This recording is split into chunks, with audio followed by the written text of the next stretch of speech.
Swang guys, this is SwaggerTurbo and welcome back to episode 2 of SCUTERIA SUPARI My Team Career Mode.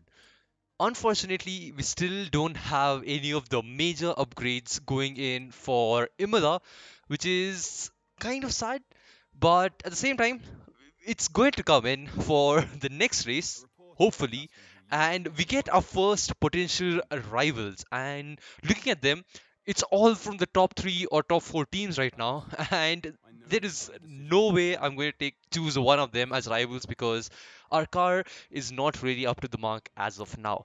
And we get a new sponsor, which is Sawan, and hopefully with the new sponsor coming in, we get a little more of money that we can, put in, and we do get a bit of extra money, which we're going to invest in our powertrain to make it spec 2, as well as we're going to use the other half, which is left, the 3.8 million, into our pit equipment. Actually, I was thinking about a few other things, but then I realized the best thing to go for is pit equipment here so that our stops don't really mess up and at least the chances are kind of lesser. So let's get into the quali now. Of course, this is going to be a sprint weekend, the first sprint weekend of season 2. So it's going to be interesting to see where we end up. But because of the lack of upgrades in our car, or to our car, should I say, we still have a tractor of a car which we have to drive. Our car does not feel too good. The top speed is not there. The turn in is kind of there, but yeah, we're still slightly underpowered, and I don't really know what we can do to just get rid of it. Making a few mistakes in the quali lap as well, and 7 tenths off Lando already. So that's not the best of starts for us in the quali. But of course, we have a sprint weekend as well as a normal race weekend to try and catch all of this up. So we're going to try and do that. Focus on the quali as well. Of course, it's show strange second, but maybe we get a few tens here and there and maybe get to at least 20th like we did in Australia. So 1 second down already on Norris, so not really looking good. This lap has just been a few mistakes here and there. I can go slightly faster, but as I said, it's just a one-shot quali, and we've already made a few mistakes in that itself. So ending up, finishing the quali, and we ended up in 22nd itself, which is super sad. But as I said, the car does feel like a tractor right now, so a lot of development still needs to be done for us to get even close to points, and then we'll think about getting podiums.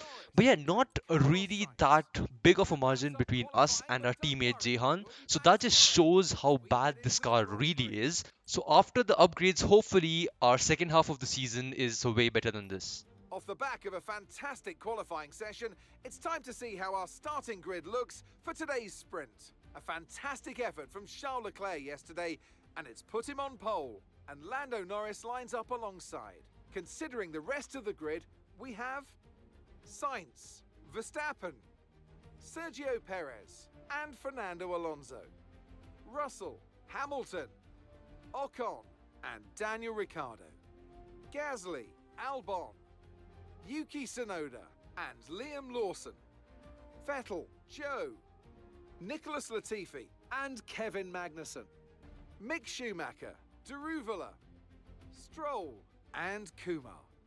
And with preparations almost complete, let's head trackside for today's sprint. So, as you saw, there's no one with a penalty. We are still starting 22nd for the sprint. And let's just hope we can get a few positions at least in the sprint and hopefully a better race overall. But yeah, 5 red lights for the Imola sprint. It's lights out and away we go. We get a pretty decent launch off the get-go, and I had some hopes that maybe we could have got Stroll, but again, the AI getting some amazing grip in the second half, and yeah, Stroll just going in, and I think he lost his front wing. It's either Darula who lost his front wing or Stroll, one of the two. No idea who it was.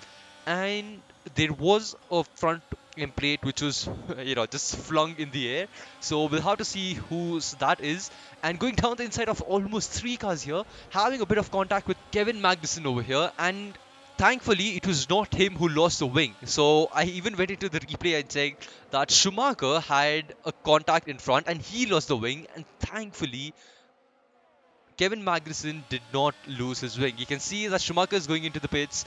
Magnussen doesn't because he didn't have any front wing damage. And it is our teammate, Jehan, who goes into pits because of a broken front wing. So Stroll destroying Jehan's race and the front wing specifically.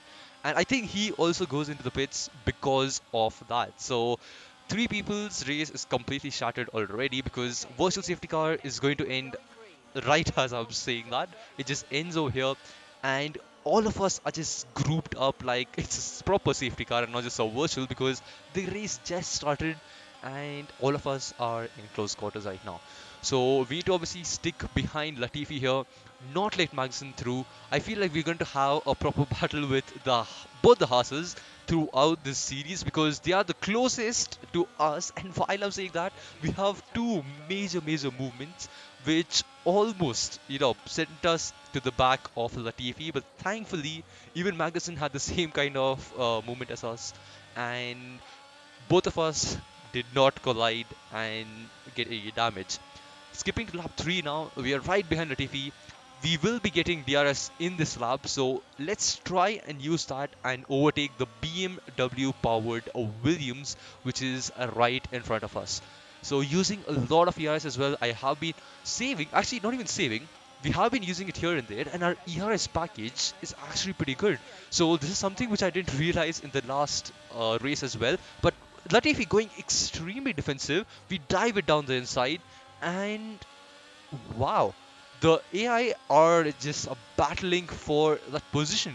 I was trying to go around the outside, but he just closes the door during the braking zone, and yeah, very unlike of what AI do normally.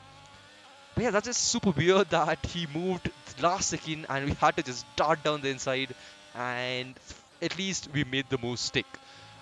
Got the first exceeded track limit warning as well, but yeah, can't really help it. We have to focus and make sure we don't get any penalties. And we get our first retirement of the session, which is the Braun Mercedes of Hamilton. Hamilton's car has some issue in the sprint and he retires, so he has to start from the back in the next in the main race. And wall Alexander Albon almost binning his car into the wall. He just accelerates slightly bit more, and you can just see he has a proper tongue slapper at the end. The rear just goes away, and he goes into the wall. And we have Max Verstappen going into the gravel and almost getting beached. We can see that we are also going through the shot right now, and he lets every single car through. So lap 11, literally the last lap, he makes a major mistake of going into the gravel and has lost out on so many positions. I think he's 17th or 18th right now, which is not going looking good for Red Bull and them making a comeback for the WCC. And yeah, the whole race getting the second exceeding track limits warning right now in the last lap as well. So going wide, and the tires were okay, weren't too good but weren't too bad either. But yeah, just trying to catch up to Lawson, maybe get just getting that one extra position for the race would really help because our starts are pretty bad because of the AI. The AI just get a lightning start compared to us, and that it just looks as if our start is pretty bad, whereas in online lobbies we get pretty good starts. We are ending the sprint 14th, getting 5 positions and not really doing any of the overtakes. It's mostly, and there was a Ferrari to our left without a front wing just chilling. No idea what happened, but let's get into the race and try and get some positions. Before we begin, let's take a quick look at the grid lineup for today's race. Charles Leclerc lines up on pole position, and a very happy Carlos Sainz will start second. Looking down the rest of the grid, we have Perez, Norris, George Russell, and Ocon, Fernando Alonso, Ricciardo, Gasly, and Yuki Tsunoda, Joe, Vettel, Liam Lawson, Kumar, Latifi, Albon, Max Verstappen, and Mick Schumacher.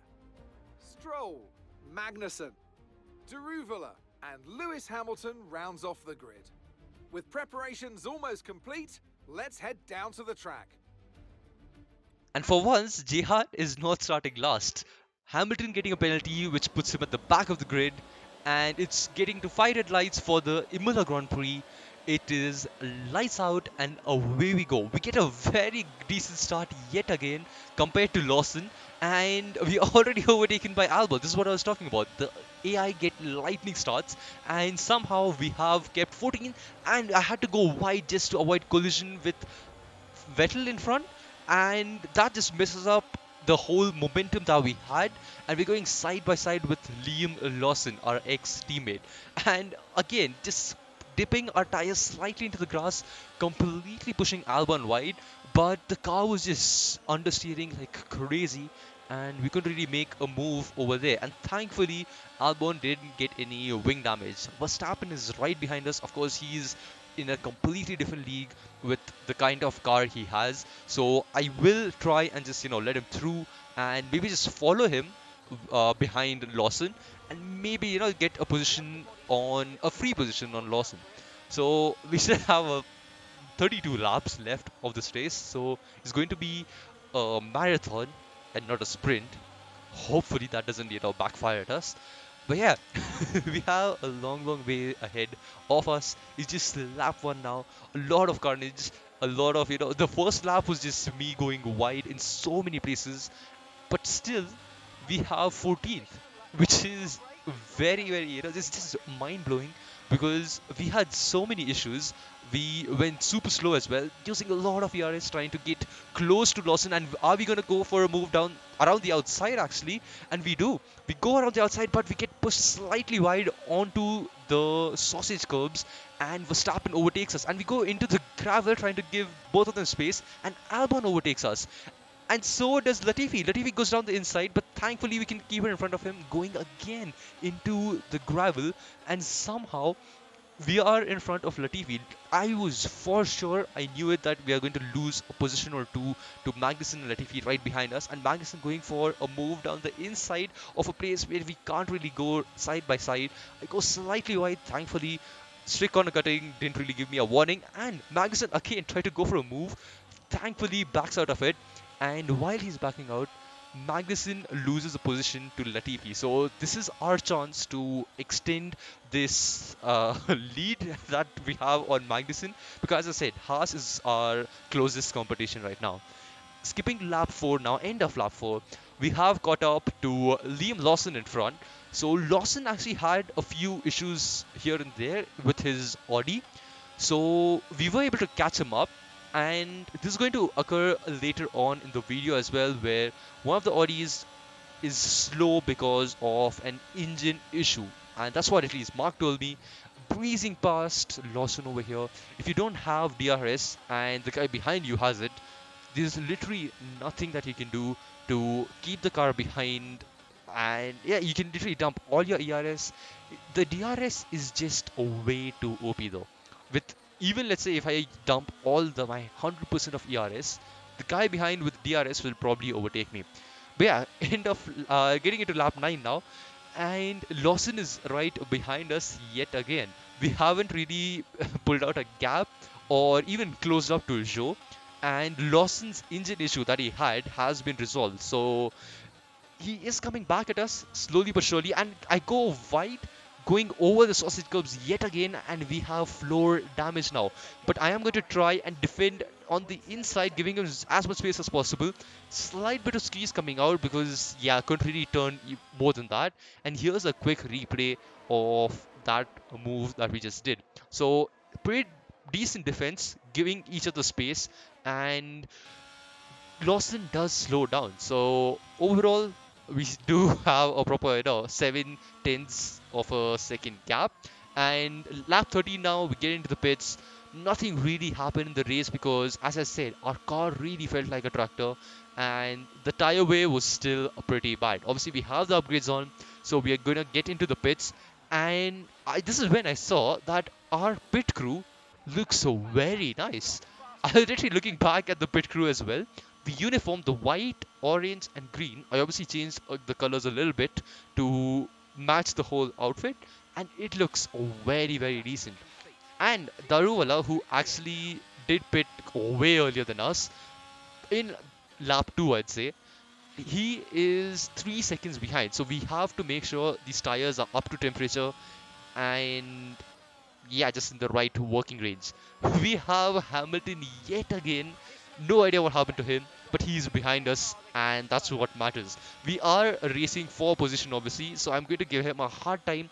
As usual, we have a proper battle with Hamilton, and somehow I just keep him behind for a few laps at least. Going through Aqua Minerale here, he's right up our diffuser, and we're going side by side into the chicane and we managed to keep it in front of him.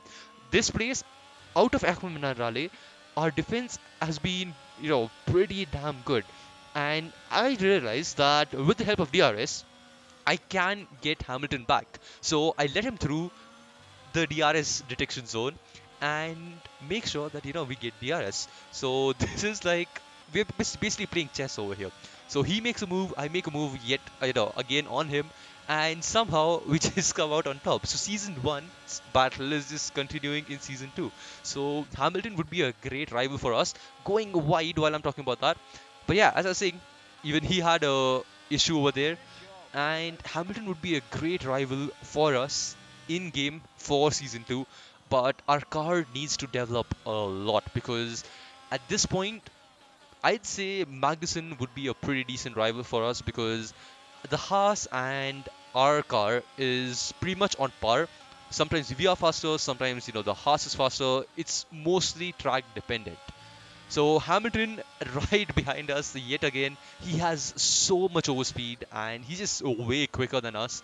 And you can just see it. He just catches up in the wrong places. That's the only drawback for him because he's quick, but he catches us in the third sector, and I just let him through in the final sector.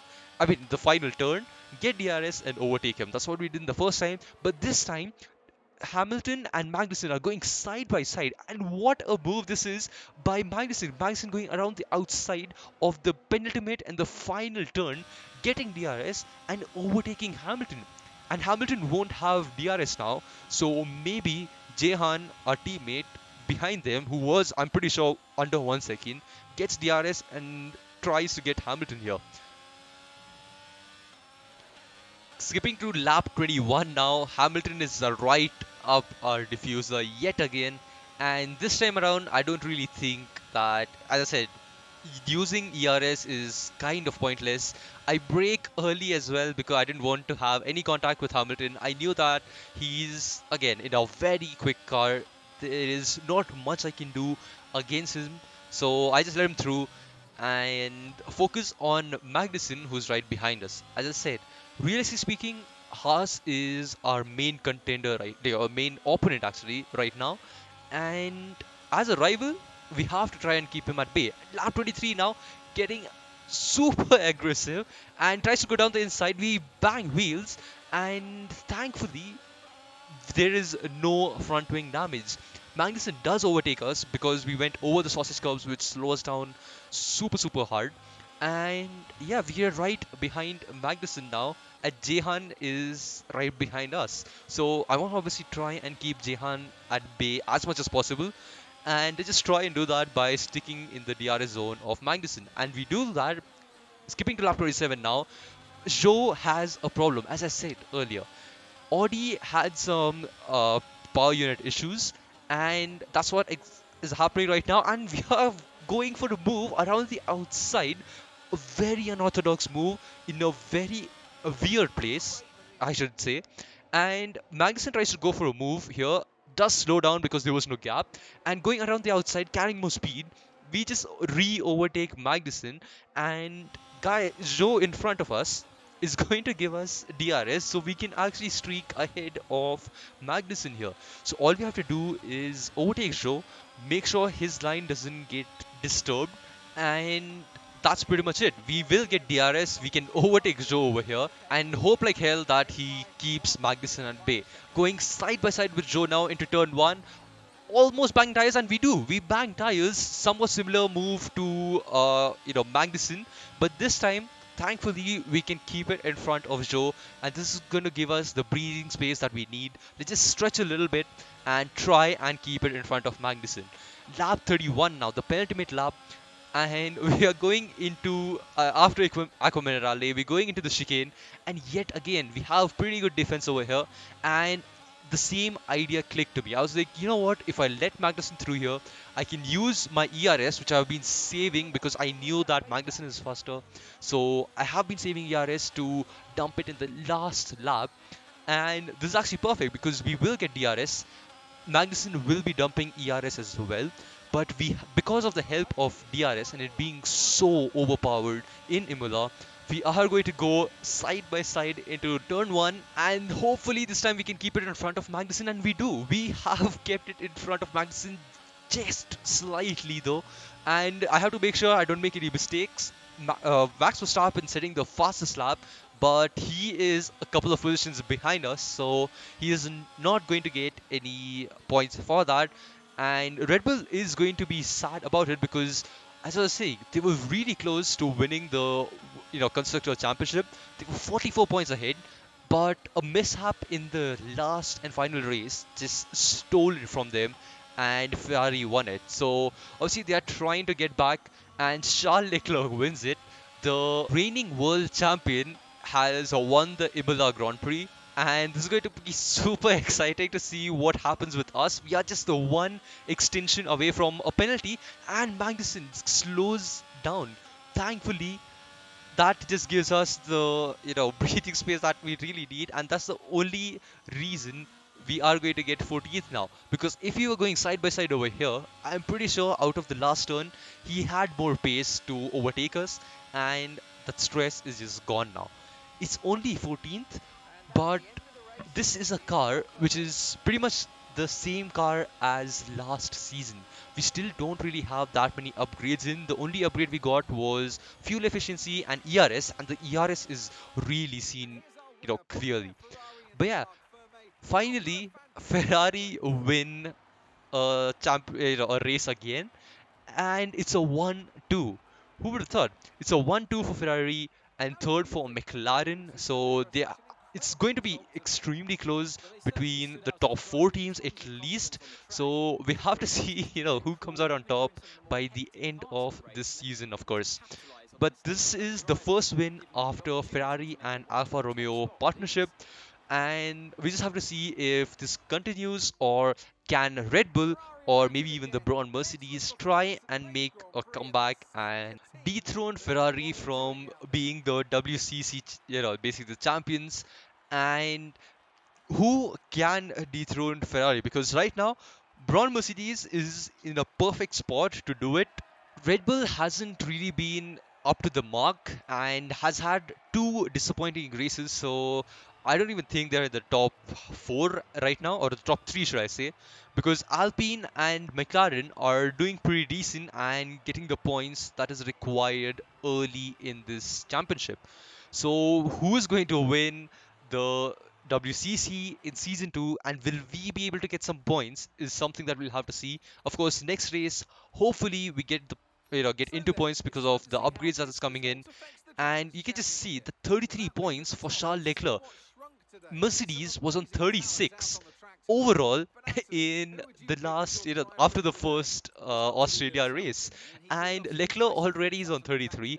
Norris gets 20, Perez gets 16 over here, same as Russell, and you can see that Russell is still leading from Leclerc and Sainz, and Red Bull are just 5th and 7th. Hamilton doesn't really have the proper focus, so he's all the way at the bottom, just in 10th, not scoring any points in Imola. We are 15th and 17th. Ferrari first with 16-point lead over Mercedes, the Braun Mercedes. Then obviously we have the Vodafone McLaren 26 points away and Red Bull 28. And that's it for this particular episode. I'll see you guys in episode 3. Till then, goodbye and peace.